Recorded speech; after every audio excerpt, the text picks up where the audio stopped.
Welcome back, everyone. It just gets better and better. We're in the space tent, right? And we have a fabulous set of speakers for you. We've just had Swami Sarvapriyananda, but we've got somebody really special for you now, Dr. Nader. And I don't know of a single person who's done more in terms of this knowledge base and the organization. Dr. Nader is head of the Transcendental Meditation Organization. I needn't say, I'll say organization because I don't know any better.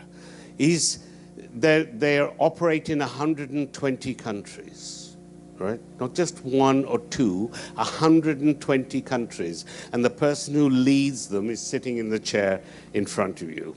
All right, and he's going to be talking, obviously, the subject of his own choosing, and then, but I want to tell you a little bit. He has, if you imagine the east coast of the United States, and all the major academic institutions along the east coast of the United States, he has either a doctoral degree or a man of medicine from practically each of those institutions. He's the most learned man I've ever met. He's absolutely fantastic, and I'm sure, thank you very much indeed, Dr. Nader, for taking the time out to come and speak to us today. Thank you very much indeed. Thank you.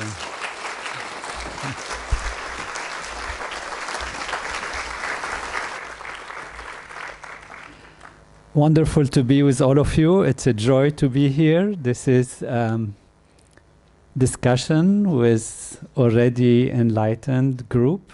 That's how I see it. Looking into the reality of life and existence and what we can do to make our personal life better and the life on our planet and our universe even.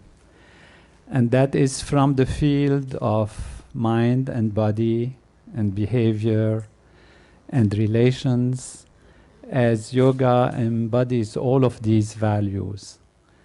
And I would like to thank the organizers for inviting me.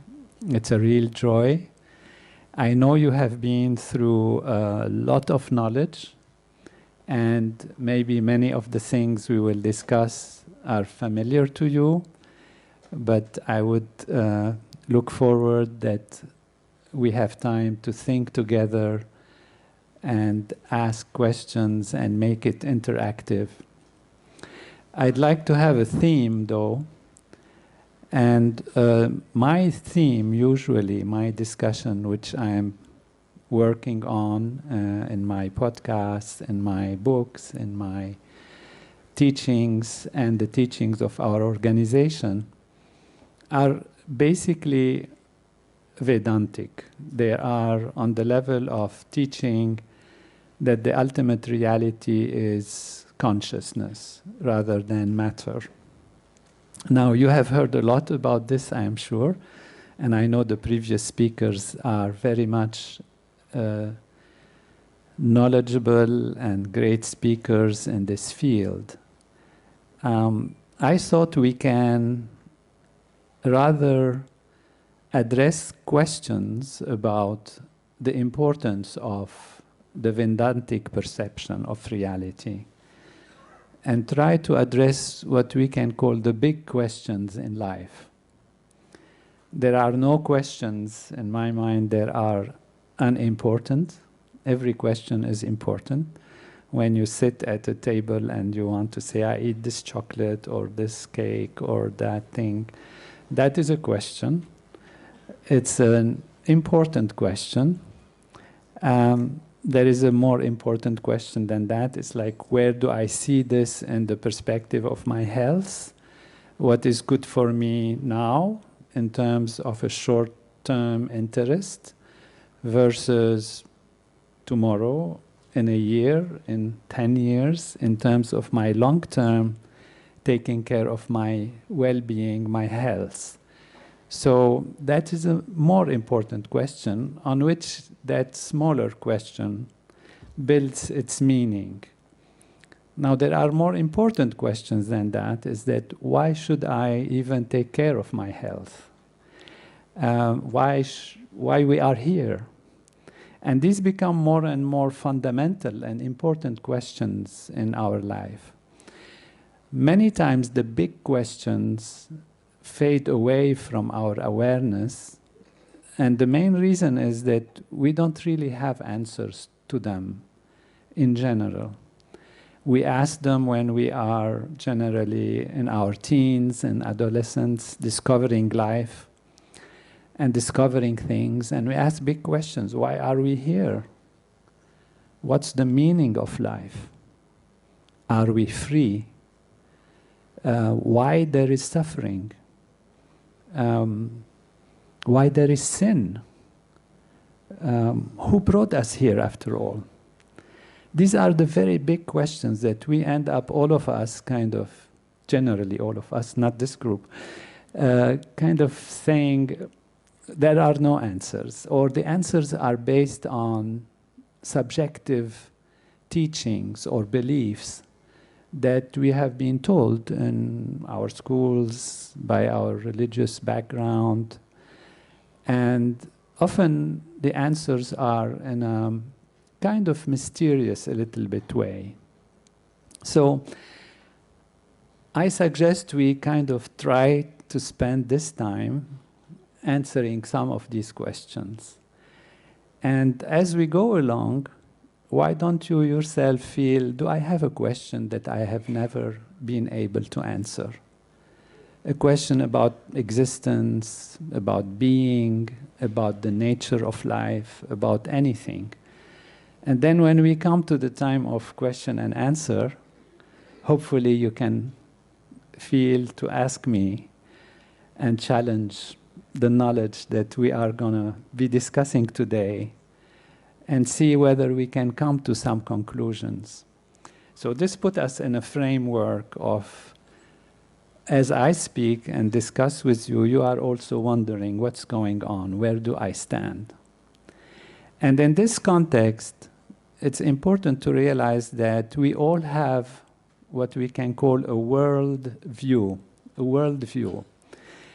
Our worldview depends on our instincts, our education, our inspirations, our knowledge, what we've heard, and our intuition, of course, and our intellect. So it depends on a lot of factors. But we all have a worldview. For example, one important big question with an important implication on our life is, are we free? Are we actually free human beings to decide what we decide? And before I ask how many think we are free, I want to say that there were many possibilities about freedom.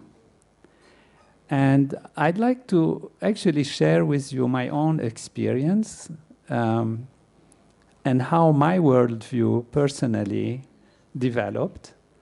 And it's not to talk about myself, but I'm sure many of us have been through similar or even very different worldviews as we grow up.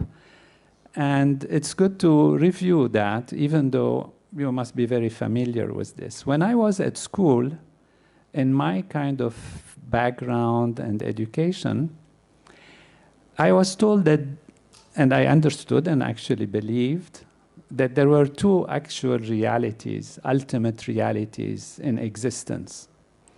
One is physical, material, and one is non-physical. The physical material is our body, and it's the universe as we know it from the perspective of energy and fields of energy and how it developed from the Big Bang, etc. And the other aspect is non-material, non-physical, which we can call spiritual or we can call consciousness. It is that aspect of ourself that is not amenable to our senses. We can't touch it, we can't smell it, we can't taste it, we can't see it. It's an experience. In other ways, we can call it a subjective reality, our own subjective sense of being. I am here, I have a name, I exist, and I have a soul, I have a being, and that aspect is a reality.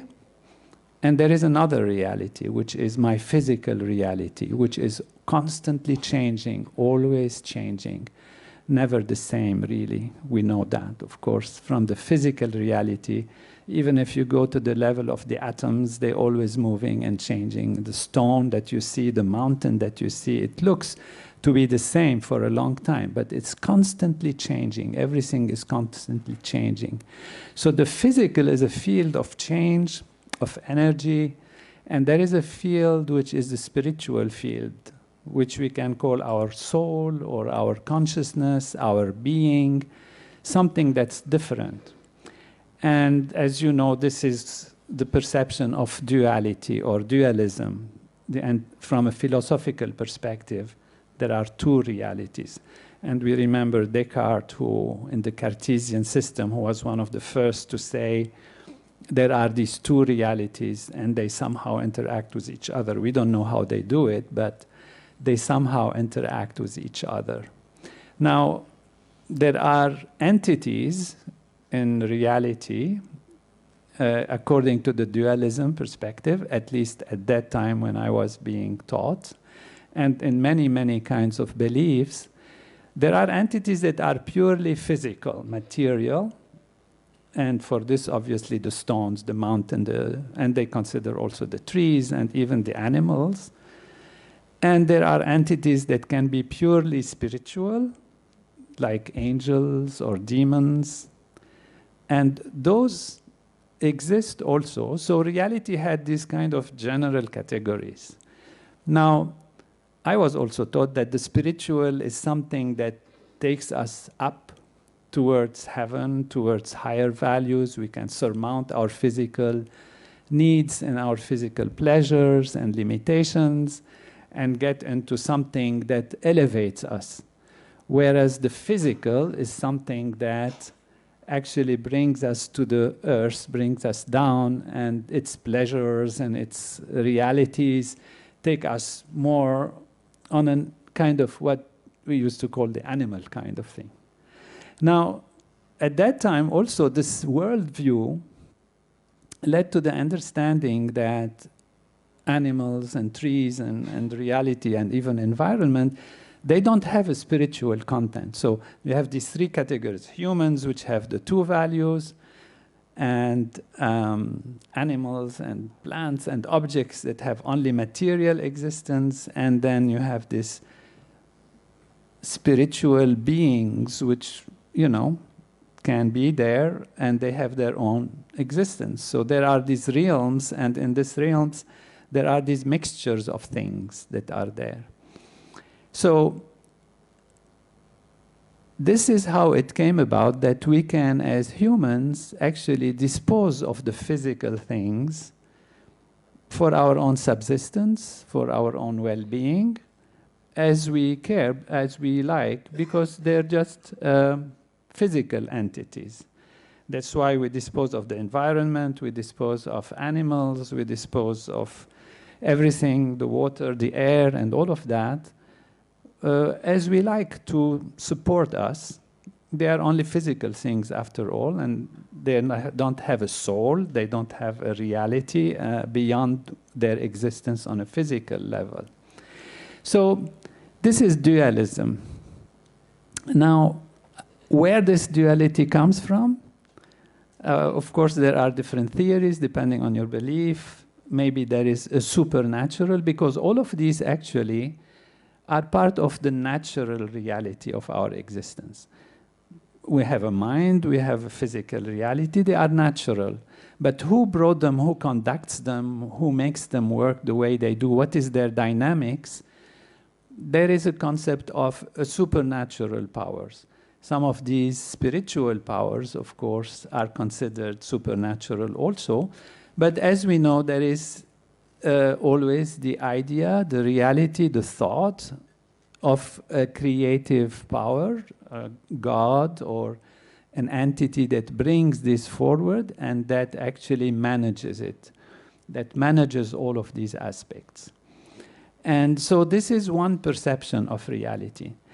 When I went to medical school and I started to study science, it was realized that there are so many opinions about all of these values, and it depends on so much the subjective perception of certain belief systems, of how actually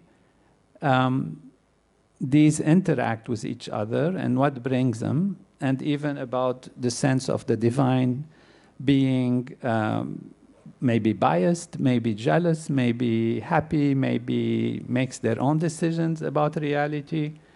And so there are so many factors that are conceived as being the powers that move things from different perspectives that science said, wait a minute, it doesn't really make sense. So in science, what we discovered is that there are laws of nature.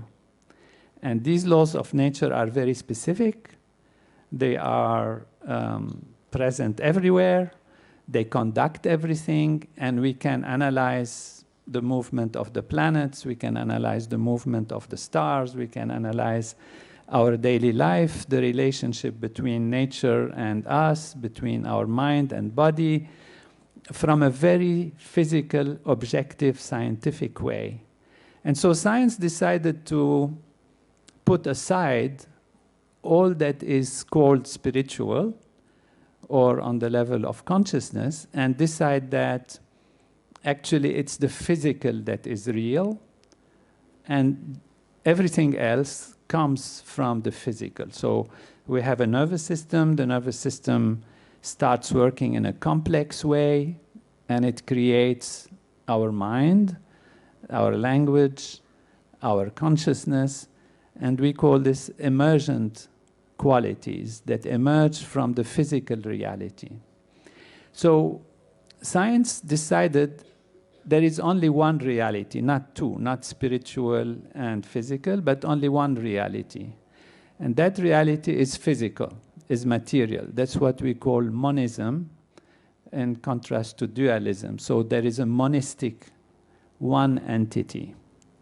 Now the problem here came when we try to understand what is consciousness. What is the subjective feeling of being, of our existence, that is very different from the physical material reality? How can complex physical interactions create consciousness? And as you know, this is the problem which has been defined philosophically as the hard problem of consciousness. The hard problem of consciousness, why, is, as David Chalmers, who's a philosopher, said, there is the easy problem of consciousness and there is the hard problem of consciousness. The easy problem of consciousness is that one day we are going to discover the mechanics of the brain and how the brain works and what it does, and that we will completely understand. And that's the easy problem of consciousness. This easy problem of consciousness is extremely difficult. We are still working on sorting out how the brain works and how it creates the impressions, the feelings, the whole thing. But the hard problem of consciousness is how to go from matter to non-matter, which is consciousness, awareness. And that hard problem of consciousness is actually belongs to the perception that everything is physical, and therefore consciousness emerges from a physical reality. Now, the physical reality that we have, our bodies, our reality, is something that seems to be absolutely real, completely real. Of course, we're sitting on real chairs, we're talking, we have lights, we have feelings. If you pinch yourself, you feel pain. So this is very real, and it's unquestionably real, and therefore the physical is real, then how the physical creates the non-physical is a hard problem. Scientists have been now for, let's say, 25, 30 years, because before that there was no interest into studying how the brain creates consciousness. They have been trying to find out how the physical can create something non-physical. And I can tell you there is absolutely no hint even of any possibility yet of any mechanism that makes sense in terms of understanding how consciousness can emanate from something physical. Now, this is one reality. The other aspect that can be simplified, and for me personally, there is no hard problem of consciousness at all. And the reason is that the question to start with is the wrong question. And why is that? Is that because the brain does not create consciousness. So there is an alternative to the monistic, which means one entity, one reality, one ultimate reality, that is a physical monism, so monistic physicalism, which is one reality, ultimate reality, and it's a physical reality. There is another alternative, and that is, you can say, monistic idealism. Idealism not in the sense of ideals, of having good things and good ideals, but in terms of ideas, which means the primary value of life is not physical, but it's consciousness. Now, we as humans, we experience consciousness, and without consciousness, we have nothing. Imagine when you're in coma, what is there, what exists? Even when you sleep, you don't feel anything. If the world, there is an explosion and there is, let's say, a war or a catastrophe, and you're sleeping, it doesn't exist for you. So we live our life through consciousness. This is one thing that's absolutely sure for us as humans, and that is consciousness is. And we're not the first one to realize this. I mentioned Descartes, and you all know this, I think, therefore I am. What he actually meant, I am conscious, therefore I exist. Because they were starting to discover that the field of the relative changing reality is never the same. It's always changing, and it can be imaginary. You know, when you're dreaming, you think the tiger in the dream is real, and who says that we're not just dreaming right now, all of us, and we are in a dream. We could be in a dream.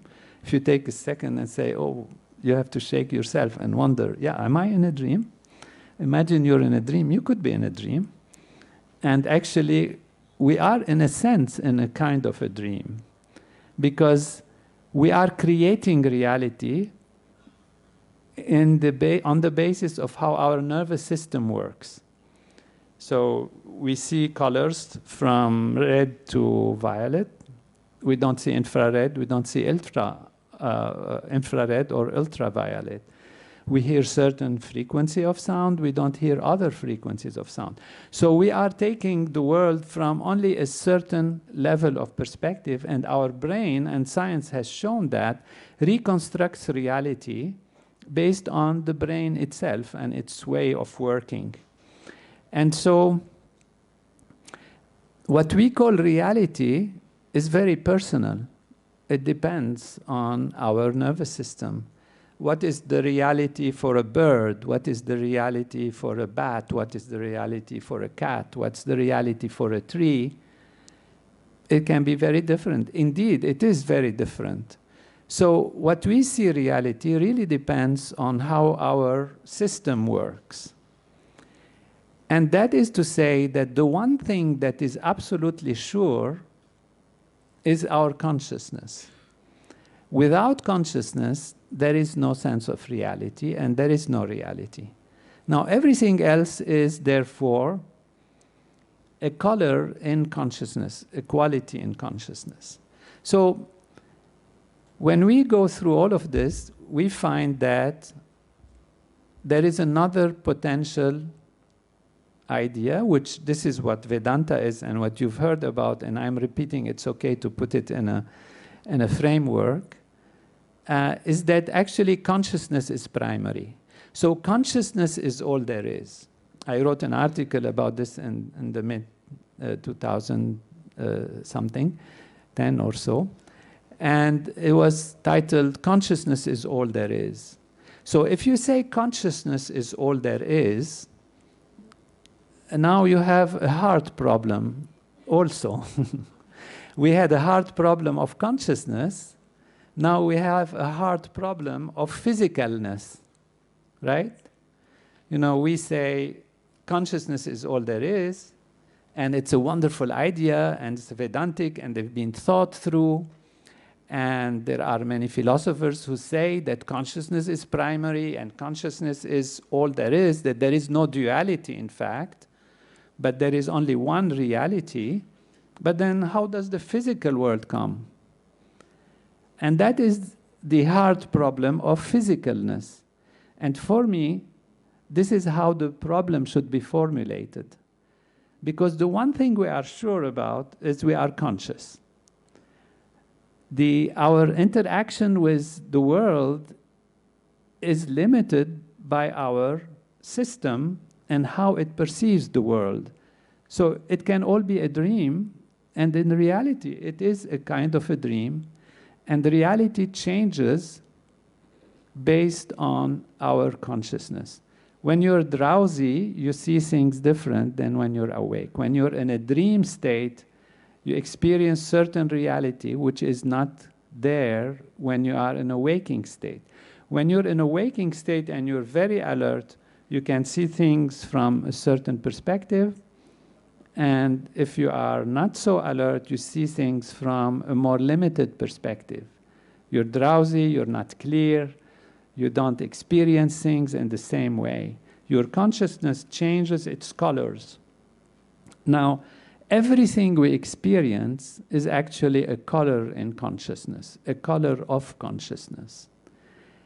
When you experience love, you're feeling love. What does it mean? It means you're conscious of a certain set of emotions, feelings, physical, mental, even bodily feelings. You're conscious of them, and all of these together create the sense of love. When you look at a flower, simple vision, what happens is something projects on your nervous system, and your consciousness now is aware of a certain object which you call flower. And therefore, everything is colors of consciousness. Generally, if you are in the Vedantic perspective, and you have this problem of physicalness, which means where does the physical reality come from? If everything is consciousness, where does physicalness come from? You have an answer which is usually said to be an illusion. You know, the Maya feeling. So it's an illusion. For a scientist, it's not satisfying. Because this illusion takes over all our reality. You know, this is where we live. This is the chairs we're sitting in. This is the universe. This is our life, is lived through an illusion. So how can we find peace and harmony and unity between these values? And my feeling is that this term illusion is a misinterpretation of what this problem of physicalness is. Misinterpretation in the sense that there is some sense of illusion, but the illusion is not where we think about it. And I want to propose to you that all of these aspects are actually real. So we're coming to a stage of being in reality here and accepting the physical reality, yet accepting the ultimate reality as being consciousness. Now we have a problem also how to resolve these two. How to resolve this duality as if of the physical aspect versus everything is consciousness. And this has been a problem I have been looking at, and I have worked with Maharishi Mahesh Yogi, who is in the tradition, Vedic tradition, Vedantic tradition from the Himalayas, from Brahmananda Saraswati, who have expounded the total knowledge of Veda and Vedic literature, and also the Vedantic perspective, of course, yoga and the heart of it, and the Ashtanga Yoga, the 8 limbs, and all their values and their importance on different levels. And this was a question that was raised and discussed. And he asked me to continue to research that. And I came out with some solutions which I can share with you. And we can discuss them as you like. And they have implications on happiness, freedom, suffering, destiny, karma, and all of these values. So first, let's start with the paradigm of consciousness that I like to present to you. Take yourself into an imaginary time before the Big Bang. So we're regressing in time now. About 14 billion years, that's what the scientists say, that the age of the universe is. And imagine that there was absolutely nothing. So a field of nothingness, yet that field is a field of consciousness. Field is like an ocean. That's just to have a metaphor to understand what a field is. Imagine there is an ocean, and imagine that ocean is unlimited, unbounded, infinite, which means there is no boundaries to it.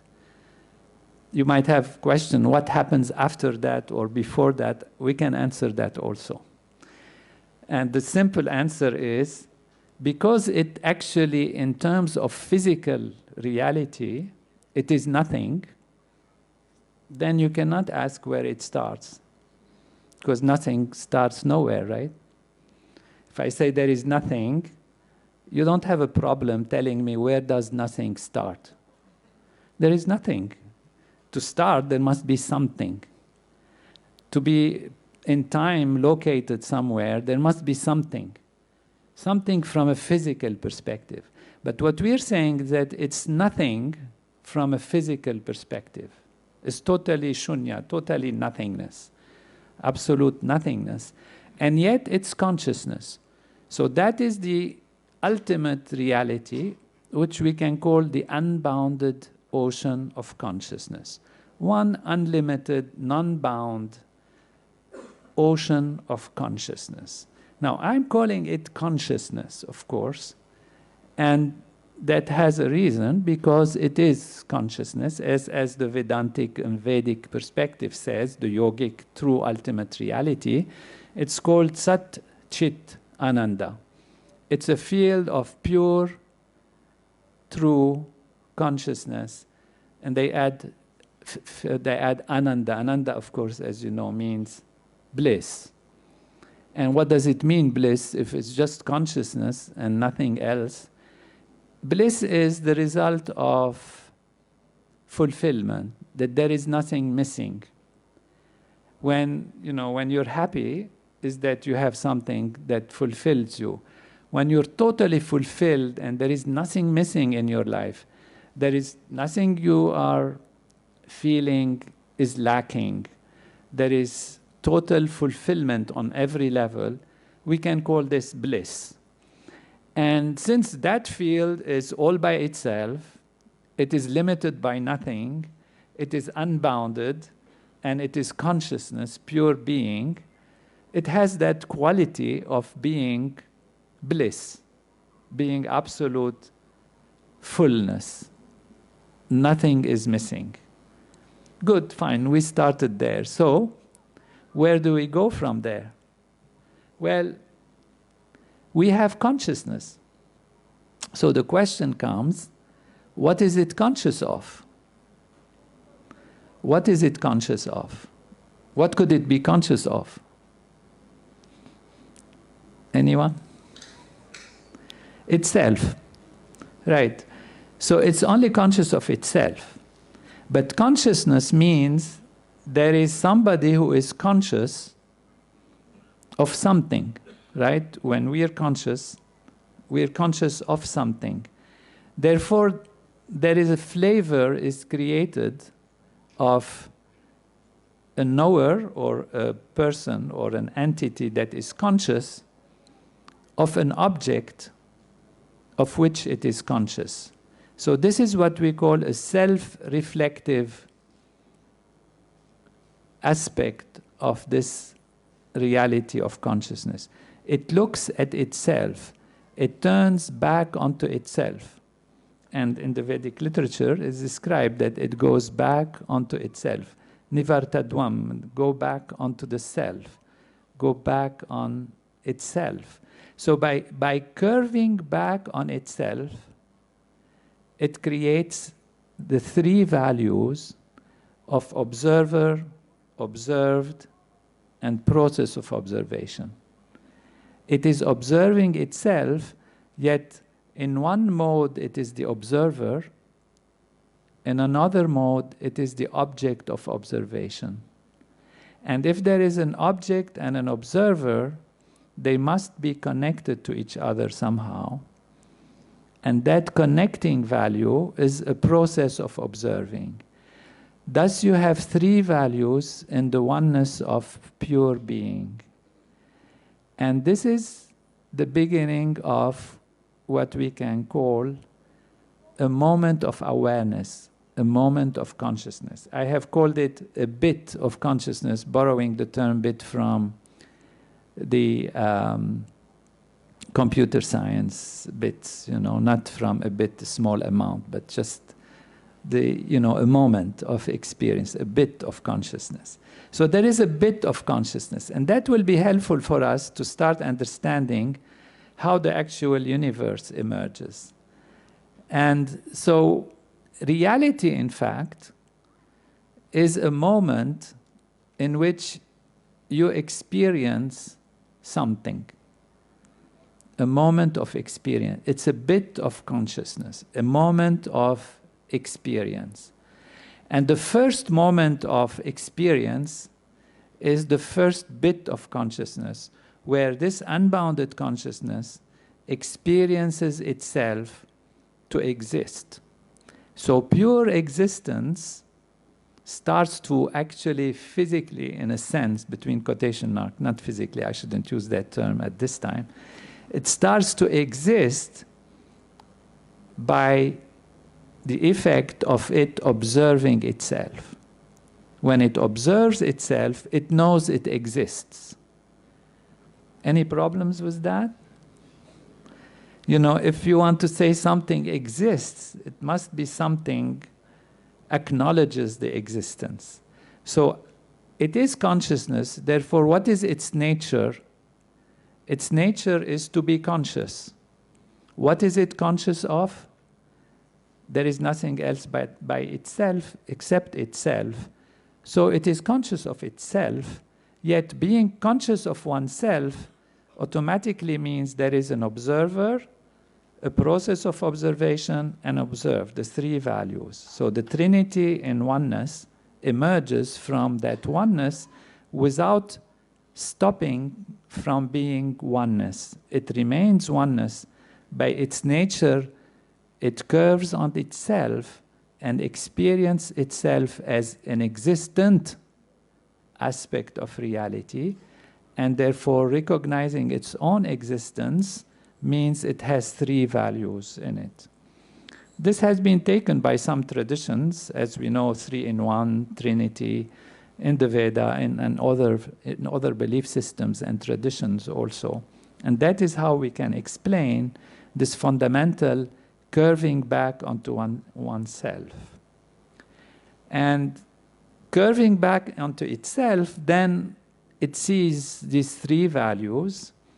One is the observer, which is a silent witness, one is the object of observation, and one is the process of connecting to the silent observer to the object of observation. Now, the process of connecting to the object is a dynamic process. It's a dynamic process because there is a movement, that is the curving back onto itself. That means even though there is a silent observer, there is a dynamism of curving back onto itself to observe itself. That's a dynamic process. And then what does it see? It sees itself, and that object flavor, that object quality, what we say hides the observer and the process of observation. What does it mean? Stay with me. I don't want to lose you. When you look at the flower, let's go back to reality as we know it. You look at a flower, you look at the mic, you look at me, you look at your friend. In this moment of observation, which we have called one bit of consciousness, what is there? There is you. Let's say the flower. We'll all look at the flower. Look at the flower. Look at the flower for a few seconds.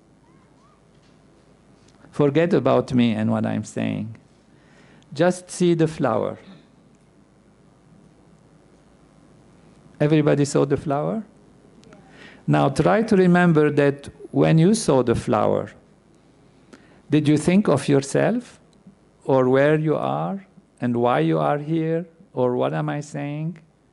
It might have floated in your awareness, but what was there in your awareness when you look at the flower? The flower. It's obvious, not a difficult question. There was the flower. So what did the flower do to you? The object of your awareness. It was hiding you. You were no more there. You forgot your own existence. You forgot why you are here, how you came here, what is the relationship between you and the flower. These are there subliminally, but your conscious attention was taken over by the flower. That was a moment where all that there is was the flower. So what does the object do? The object hides the observer and hides the process of observation and takes over the awareness. That is what the object does. So the object of perception hides the observer and the process of observation and becomes the overwhelming reality. So what is the nature of objects? When we say an object, it's hiding. It hides the seer, the knower. And that is actually what is called in the Vedic tradition and Vedic knowledge and yogic tradition, that is boundary. You are bound by the object of observation. You see a flower, you become the flower. You see a planet, you become the planet. The object takes over the awareness, and the object hides the seer, hides the knower. That is boundary. You're bound by the object of awareness. And you must have heard, of course, you know about liberation, moksha, to be liberated. What does to be liberated mean? It means that you'll never forget the self when you are engaged in the process of observing anything. So your own inner self as an observer is never lost, even when you are engaged in observing, in acting, in thinking. You are always aware of yourself. And that is what actual enlightenment is and liberation is. But we can come back to that. Now the point is just that we have three qualities already in that primordial consciousness that have emerged, and that is a witness, a process which is dynamic, and an object which hides. The object hides. It takes over. In that primordial bit of consciousness, what takes over is pure consciousness, so that's not a problem. It's observing itself. Now, what happens in that unmanifest, pure level of being is a question.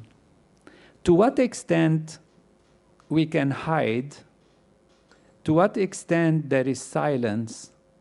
To what extent there is dynamism? I will save you all the rigmarole of this. I explain it in the book, but it will take some time to go through it in detail. And just say that what is the nature of consciousness? It's to be conscious. And to be conscious in all possible ways. In all possible ways. It can be conscious in ways where the observer is hidden totally, where the observer is hidden partially, where there is lots of dynamism, where there is less dynamism, where there is no dynamism at all. And all of these possibilities, just to make a long story short, lead to an infinite number of possibilities of ways to be an observer. So there are infinite number of possibilities of ways to be an observer. There are also an infinite number of possibilities of ways to be an object of observation. Because if these infinite number of possibilities of ways to be an observer start looking at each other, they will have infinite number of ways to see each other, to be objects of observation, right? I want to stop here and make sure you're with me. Who's not with me at all? Wow, great. Somebody. It's okay. We'll talk to you. Well, let me say it again then, because the majority are with me, but just for your sake. You're a conscious, infinitely conscious being, entity. And you can be conscious in an infinite number of ways. Is that okay? Is that okay? Yeah. So infinite number of ways means I can be little conscious, which means half aware. Let's say you are drowsy today, and when you kind of your eyes are shutting down and sleep, don't get to sleep. Stay awake. Stay with me. It's just an example.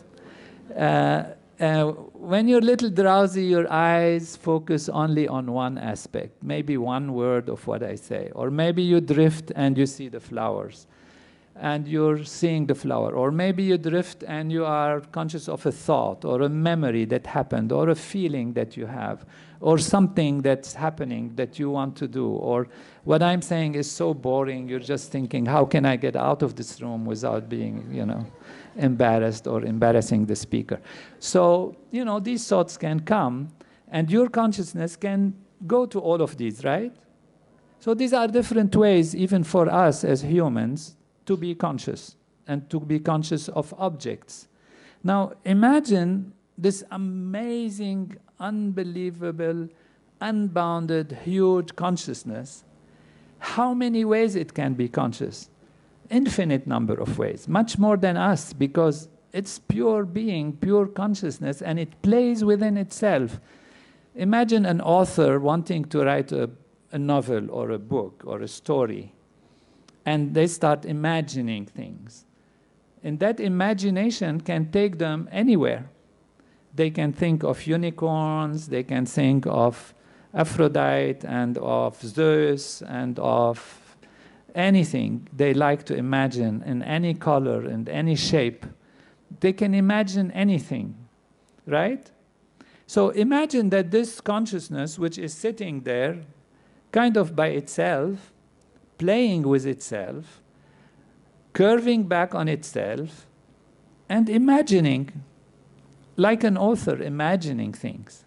So it can imagine an infinite number of ways of being conscious, an infinite number of ways of object it can be conscious of. Right? Is that fine? Okay, now we have everybody together. Great, so it's only imagination. So we can call this, all this is the field of the non-manifest, unmanifest. Because here we have just a pure consciousness, knowing itself to be unbounded and pure and fulfilled, Satchit Ananda, pure consciousness, bliss, floating in its infinity and imagining everything, infinite imagination. Which means, what are these imaginations? What could they be? They could be us today. It is imagining, one of its imagination is us sitting today together and being imagined by that consciousness. Is that a possibility? Yeah, of course. Anything is a possibility. It can imagine this flower flying in the air and floating around and going to every one of you. And if there are not enough flowers, it can multiply the flowers and everyone gets a flower. It can imagine. Can you imagine yourself now? Can you imagine this as a possibility? Can you close the eyes and imagine these flowers multiplying into hundreds of flowers and coming to you? Let's close the eyes and imagine these flowers and everyone getting a beautiful flower. Make sure you get the flower. Beautiful. Now we can open the eyes. Everyone got the flower? Beautiful. That's imagination. We call it non-manifest, to be honest and true to it. It's unmanifest. It's not manifest. Because when we open the eyes and we go back to this reality, the flowers are still here. We had them on our feeling level, which is already something. And we are just now understanding a little bit how this unbounded consciousness imagines things. Okay? Now we're all together. So where does it take us? It takes us to an infinite field of all possibilities, absolutely all possibilities, but all of them unmanifest, non-manifest. One pure field of consciousness, imagining every possibility, irrespective of time and space. Why? Because it is infinite, unbounded, pure consciousness. And if we today, as humans, can imagine things as we did, now think of something that is infinitely more conscious than us as humans, and how much it can imagine and never be restricted by time or space. For it, every moment of our existence that we live now, or that we will ever live, or that we will potentially ever live but not actually live, are possibilities in this field of pure being. So for this field of pure being, you and I exist as we are today, but we also exist as immortal beings, as perfectly happy, perfectly well beings. We exist in that imagination. Okay? Everyone is with me? Any question? All right. Yes?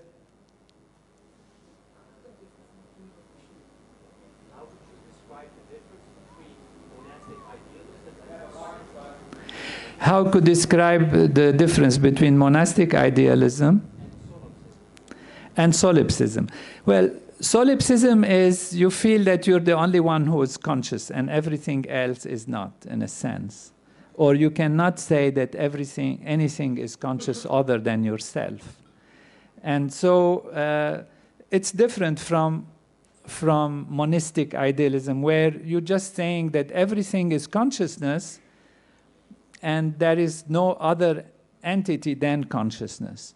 So now we are trying to get to manifestation. We are still in the field of the unmanifest. Okay, in the field of the unmanifest, it's all imagination, right? Now, why does manifestation happen? Why do we actually become here, real people in a real world with real chairs and real yoga festivals, and everything is absolutely real? We feel it, we sense it, we experience it. Can we call this real? Is it real? And I know many great speakers and knowers of reality like to say that this is not real, it's a maya, it's an illusion. And what we want to find is a way to accept this reality without rejecting that everything is consciousness. Okay, and so here we are stepping from one unmanifest pure consciousness, imagining everything that is possible, and asking ourselves, why does it manifest? What happens? I'm going to go through this a little quicker because time is running. And we can see, if you're interested in any point, we can ask during the question and answer part. Why does it manifest? The question is, I'm going to put it and you'll have to think about it. It's not an obvious thing, but it can be very simple depending on your predisposition of wanting or not wanting to accept it in a sense. What is it? Its nature, we said, it's consciousness. So what is its nature? It's to be conscious. To be conscious is to know itself. So knowledge becomes the essence of this unbounded, infinite, pure consciousness. The essence and the motor, the engine towards reality, towards experiencing. So it is experiencing, it is knowing, it wants to know. What does it know? It knows itself to be everything from an unbounded perspective. What does it not know? What does this infinite field of all possibilities not know? It doesn't know what? What is it that it does not know? Experience? Yes, you're on the right track, saying experience. What kind of experience? I make it... yes, you're on the right track. I'll translate what you're saying. What it doesn't know is, what is it like to know from a limited perspective? You see, it has unlimited perspective. So this comes now a new word, perspective. What is perspective? Your perspective. You're sitting somewhere, you're looking at this thing from certain perspective. Somebody sitting on the right, they have a different perspective. So even though generally the reality is similar or the same, but what you see from this side is not exactly what that person sees from that side. We know this, perspective. You're looking from a certain point of view. There are these different points of view. Now, imagine that this unbounded consciousness, which has a field of all possibilities, well, it can see from all points of view at the same time. After all, we're saying it's infinite possibilities, so it can see from all points of view at the same time, irrespective of space, irrespective of time, past, present, and future. It sees everything. It sees absolutely everything. It's almost unimaginable for us what it is like to be in that situation. But we're taking this to an infinite possibility. That kind of infinite consciousness that can imagine anything, everything, and see everything at the same time. Usually this quality is prescribed to Godhead or Godness or God or the divine. Of course, that's fine, but we're not talking about religion or belief system. We're just saying consciousness that is infinite. What could consciousness that is infinite see? Well, it sees everything at the same time, all the time, is aware of everything. It's aware of you moving, not moving, being, not being, in the future, in the present. But it is seeing it so far in our description from an infinite perspective.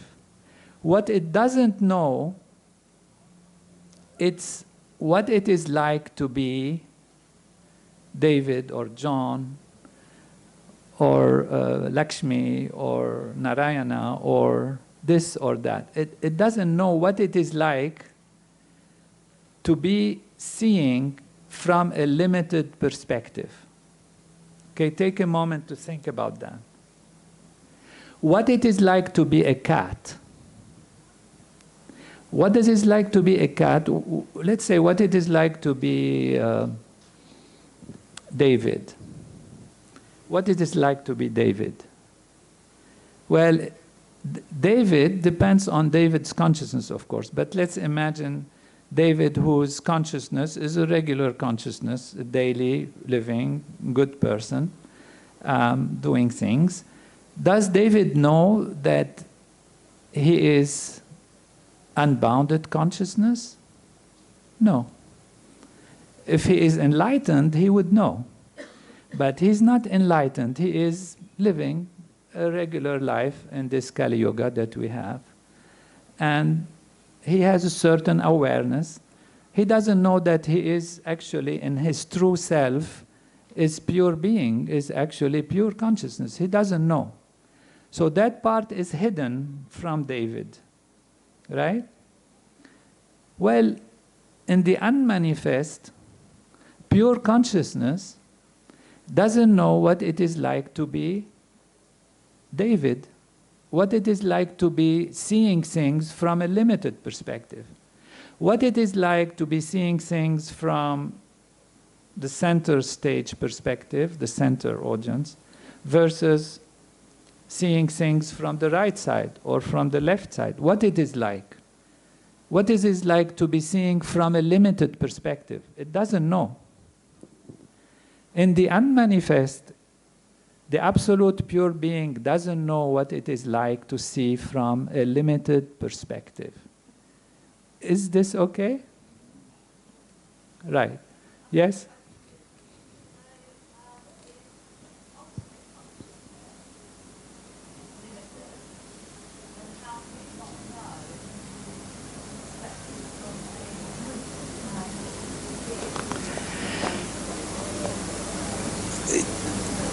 It's a good point. It's like exactly questioning my question. And that is, if it is unbounded consciousness, how is it possible that it doesn't actually know from this limited perspective? The answer is, which is very interesting, and don't get lost with my answer, it actually knows. But how does it know? Through you, through me, through us. And we are therefore part of that ways in which consciousness knows. One way is unbounded consciousness, but that is unmanifest. Field of all possibility. As long as it is floating in that feeling and knowing that I am everything, and never forgets that, then there is no manifestation. Because it's just itself, like an author, imagining the characters. You know, you're an author, you want to write a book, you imagine the characters. You imagine somebody growing somewhere, going to school, meeting friends, going to take a profession, getting married, whatever. You imagine a story. It's still an imagination. But the author doesn't know what it is like. It can imagine what it is like, but doesn't really know what it is like. Because David, that we talked about, doesn't know that he is also pure consciousness, right? So there is ignorance of something. There is something hidden from David, correct? But pure consciousness knows. It knows. It knows that there could be a David who forgot that he is pure consciousness. It knows.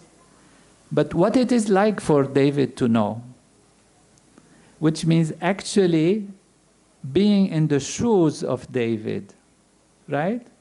So all of us are just those aspects of consciousness knowing from a limited perspective, various limited perspectives.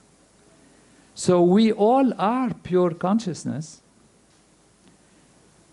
but to different extents, pure consciousness is hiding itself to different extents in every one of us. This is something you will have to think about a little bit more. But the reality is, inside ourselves, we are unbounded, pure consciousness, but we don't know it. And it is unbounded, pure consciousness experiencing itself through us from limited perspectives. Yes?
Also, actually, the question is about. Oh, sorry. Sorry, did you hear what I said? I heard, yes, but you want to say it quickly for everyone else? Okay, sorry. What is the time, by the way? How are we doing? 20 minutes left before 12:30? Oh, we better move. Okay, I can just be super quick. So what I was just saying that this existence in the human form is just the consciousness marveling at its own self. So why do we want to transcend it? Why do we seek enlightenment? It's almost like we are revolting against our creator, the consciousness, and instead of just accepting our humanness, our human form, we're trying to kind of get out of it. So why not just relax and just be human with its own goodness and badness and just not seek anything? It's a beautiful question. And that brings us to one of the big questions that we haven't asked. That's why I thought the time has gone too quickly. The big question is, what's the meaning of life? I can, say why we're here. It's like, okay, we know why we're here now, I guess, because it's that consciousness. In fact, when we say I, it's a small I, but the true I is that big consciousness, really. That's the vision. So that big consciousness is having fun, if you like, experiencing from a limited perspective. Okay, so why we are here? We know now, right? We're here because we are just simply that pure consciousness experiencing from a limited perspective. Now, it doesn't only experience from a limited perspective. It wants to experience the ability to go through different stages of experience. And there is where enlightenment comes from. It's not that in enlightenment we reject our reality of where we are. In enlightenment, we discover what our reality is. So we started off with a limited perspective, and then there are two things to discover: what it is like to be in this limited perspective, and what it is like to grow in perspective until we reach the ultimate perspective where we know who we really are. See, there is the path of I know now from a molecular perspective. So even when we say the physical body is made out of bits of consciousness. That's how I explained it. It's not physical. What we call physical is one level of experience by a human being of a certain object, which we call our physical body. But the term physical is also consciousness. That is a concept which is a little more complex to go through. Time would not allow. But what I want you to know is that when I started with dualism, it's just to say there are these different ways of looking at things. We are now going to monistic idealism, which is everything is consciousness, which means the body is also consciousness. The reason we see it as physical is because this is one way of seeing, one way of observing. Because if you take a machine that looks at us, it will see mostly emptiness, you know, these detectors and all of that. Because between the molecules and the atoms, it's mostly empty space.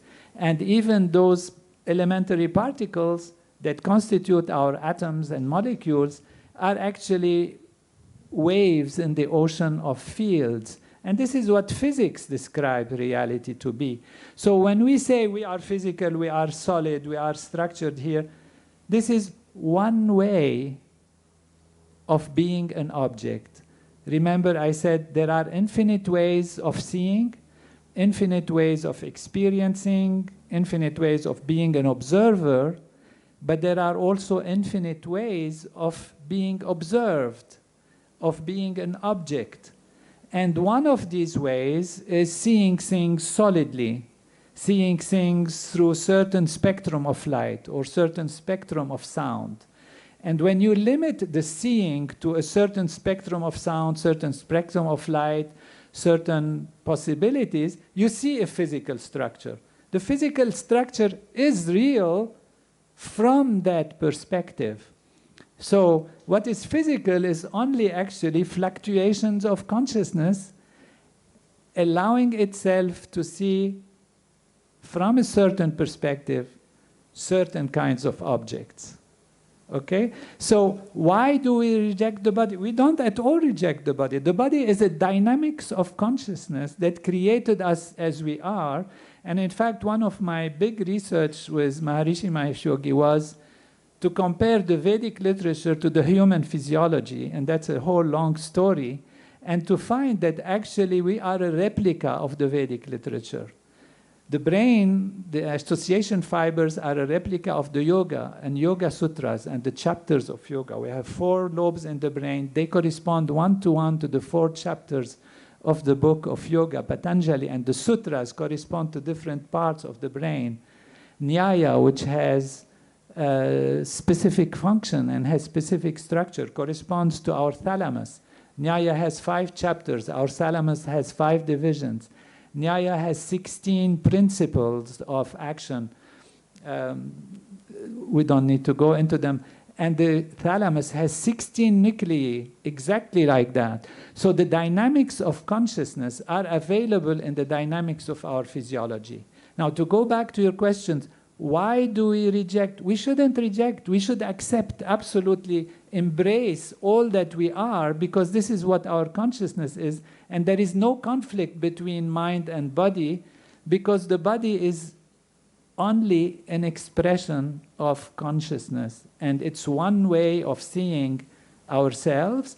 There is no discontinuity. It's one wholeness. And why we have to evolve?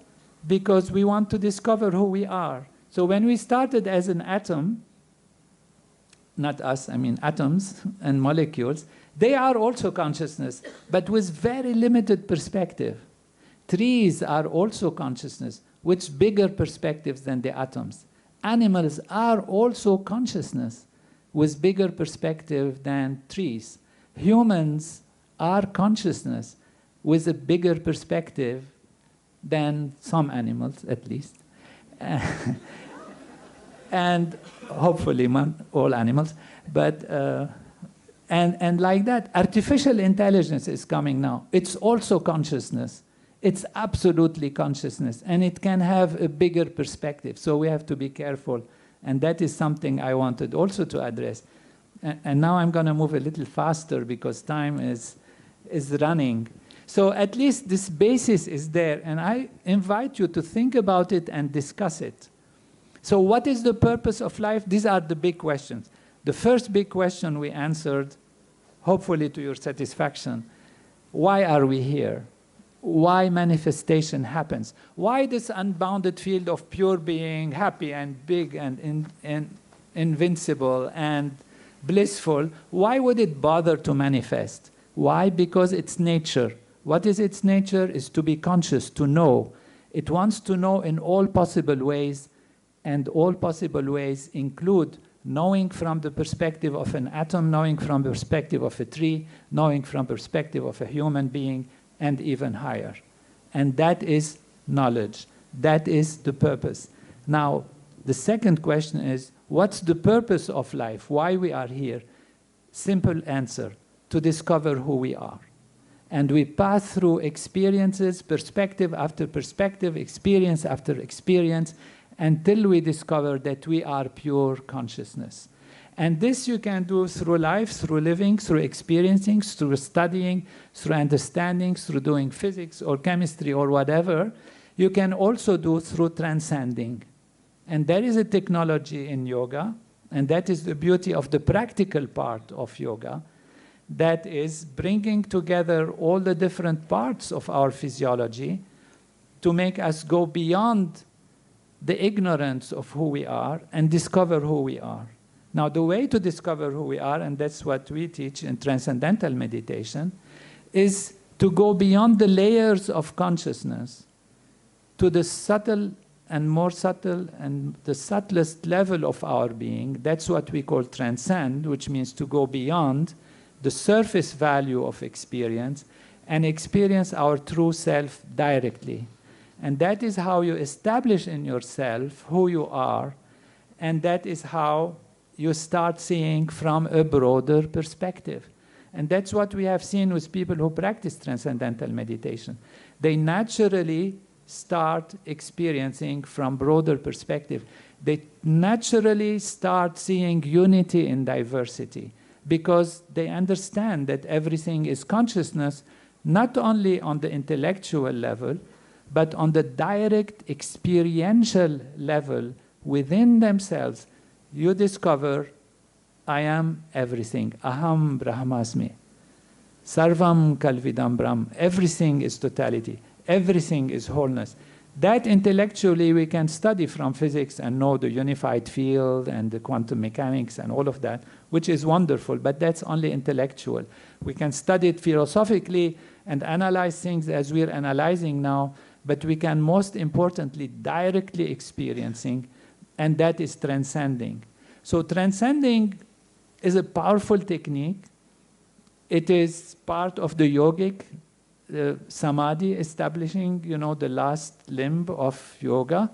And Maharishi has taught that although we can go through all the limbs one by one in sequence, but if you attract or if you develop one of them, all others naturally develop. So in this case, transcendental meditation, we develop directly the samadhi path, which means going to the transcendent, to the sameness, to that value of wholeness.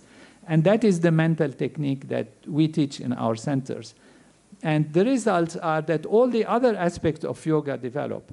For example, better behavior, better thinking, better relations with others, better breathing for pranayama, more flexibility in the body for asanas, better ability to concentrate for dharana, better ability to be mindful for dhyan and meditation, to be able to simply be mindful in a natural way rather than, of course, mindfulness techniques are wonderful. They allow you to, be mindful of the breathing, be mindful of your thoughts, take a distance, be non-judgmental.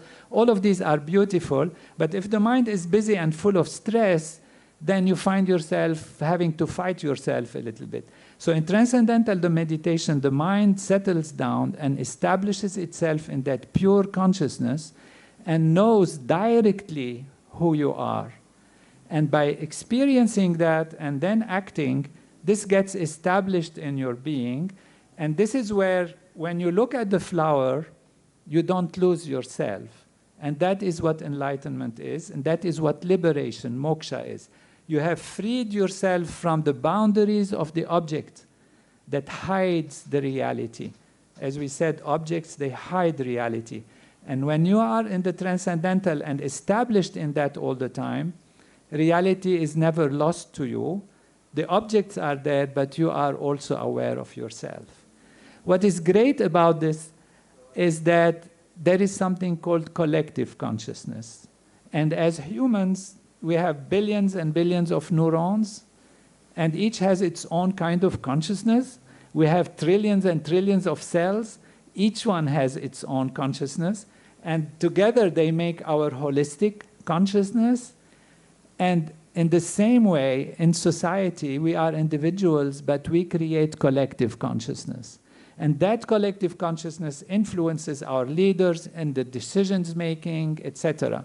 And what we have found is that when people transcend together and experience these higher levels of awareness from the deep level of consciousness, there are changes in society that are extremely profound.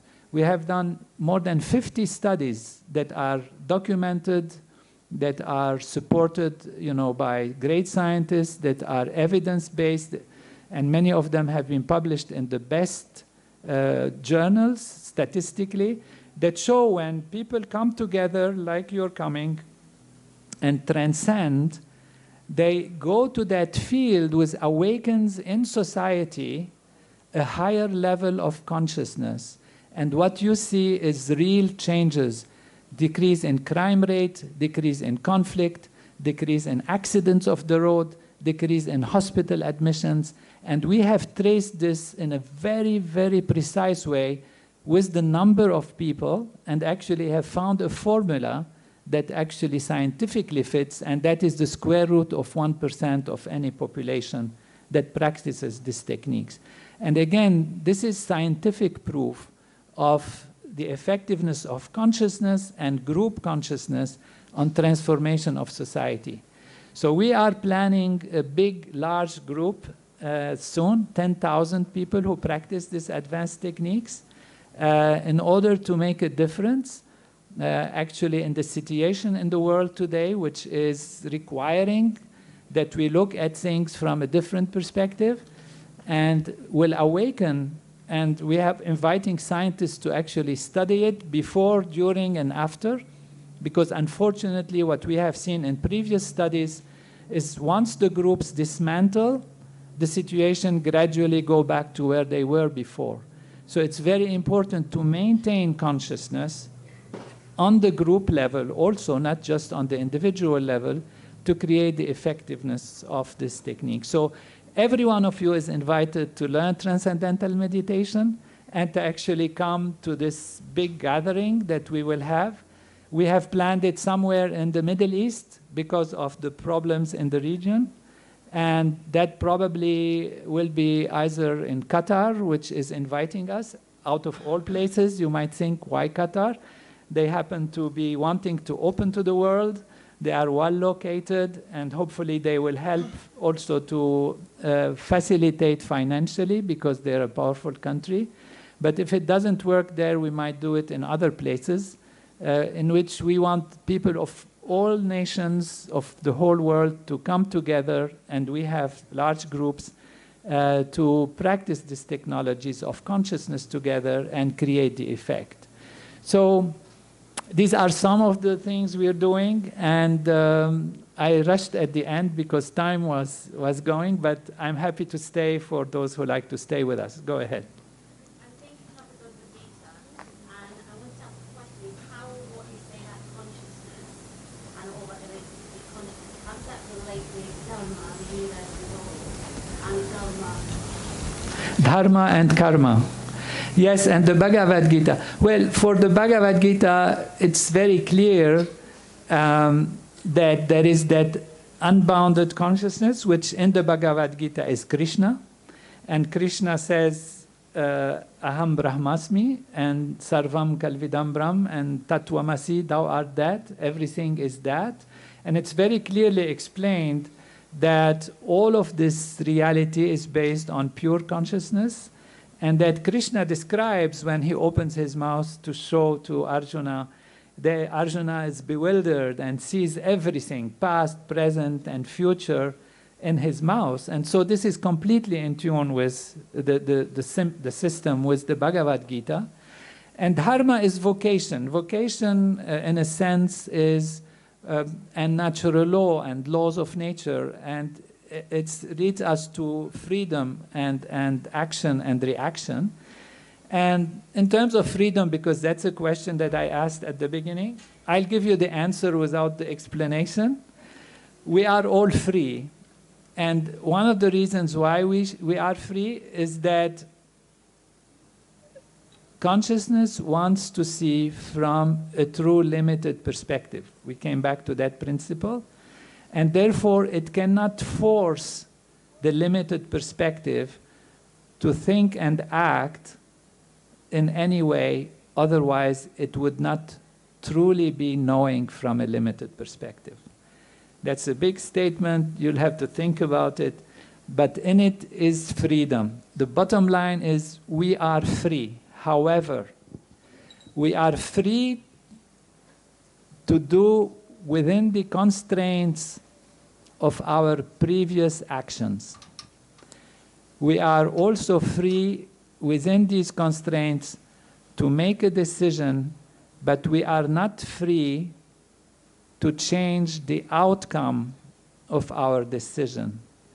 So, you can plant an apple seed, you are free to plant an apple seed, but you are not free to get a mango tree.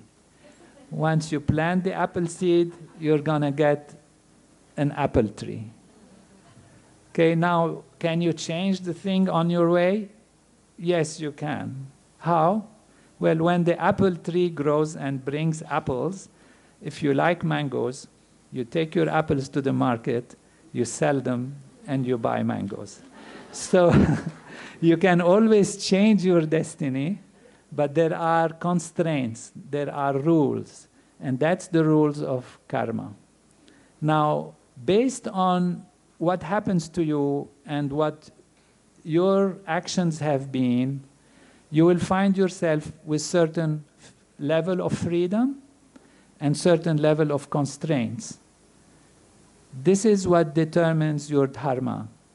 This is what determines what you should be doing next, and what things you have done that you have to pay in terms of karma, and therefore your vocation is guided by this karma, and therefore the dharma comes from karma also, from action. Now, freedom grows with the growth of consciousness. Why? Because if you have only, you know only 5 things, you can choose only from those 5 things. What we are saying is your consciousness is limited. So consciousness is not just consciousness. It can be broad, it can be limited, it can be far-seeing, it can be short-sighted. When you see only 4 or 5 things, you can choose only from 4 or 5 things, right? Now, if your consciousness is wider and you can see 100 things, then you can choose from 1 out of 100 things, right? That's what we call bigger freedom. If you see only 2 things, you are limited in your freedom to choose. So when your consciousness broadens, you see present, past, future, you see more possibilities, then your freedom grows. So with growth of consciousness, there is growth of freedom, and there is growth of abilities and possibilities in life. Okay. So we have to finish.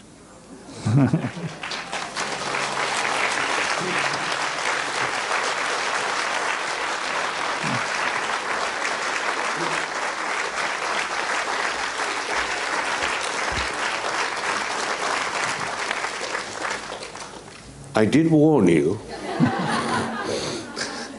He is very bright. And he could have gone on for the entire day. All right? And we're so pleased that you took your time out to be with us this morning. It's been absolutely fabulous. Thank you very much indeed for blessing us with your wisdom. Thank you. Thank you all. Thank you.